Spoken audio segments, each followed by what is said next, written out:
పాటు వైఎస్ఆర్ కాంగ్రెస్ పార్టీ అటెన్షన్ని వేరే వైపు మళ్లించడంలో ఒక టెన్షన్ క్రియేట్ చేయడంలో సక్సెస్ అవుతుంది ఇది. అంతకు మించి ఏం లేదు. పాయింట్ ఏంటంటే ఇక్కడ ఏదో జరిగిపోతుందని కాదు, రాజకీయ కేసుల్లో నిలబడి శిక్షలు పడ్డటువంటిది 5% కూడా ఉన్నది ఈ దేశంలో, 1% ఉంటుందేమో.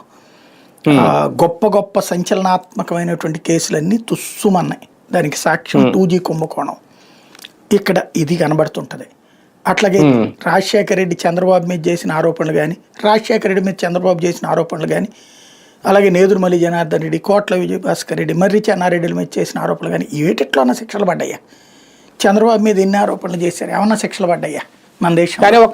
ఒక గాలి జనార్దన్ రెడ్డి అయితే మాత్రం ఆయన శిక్ష. గాలి జనార్దన్ రెడ్డి పొలిటీషియన్ కాదు, అతను బేసిక్గా అతను మొదటి నుంచి ఒక బిల్డర్, అదే దాని పేరేమంటారు, ఒక మైనింగ్ వ్యాపారస్తుడు.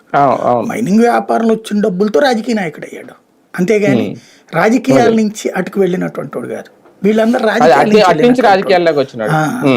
ఇక్కడ ఇంకోటి ఆనాటి స్థితి కూడా, అది కూడా ఏంటి, కాంగ్రెస్ సెంటర్లో ఉంది కాబట్టి చేయగలిగింది దాంట్లో. ఇప్పుడు అదే స్ఫూర్తితో వీళ్ళు కూడా చేయాలని చూస్తారు. అయితే ఆ కేసులకి ఈ కేసులకు ఉన్నటువంటి తేడా ఏంటంటే, దాంట్లో చోట తవ్వారు, తవ్వినటువంటి దాన్ని బయటికి తీశారు.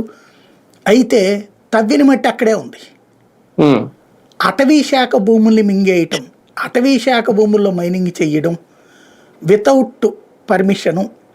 అక్కడ అతను చేసిన పని ఏంటి? గాలి జనార్దన్ రెడ్డి మీరు చెప్పినట్టు మన దగ్గర ఉన్నటువంటి దాంట్లో పడలే శిక్ష అతనికి పడిన శిక్ష దేని మీద పడింది?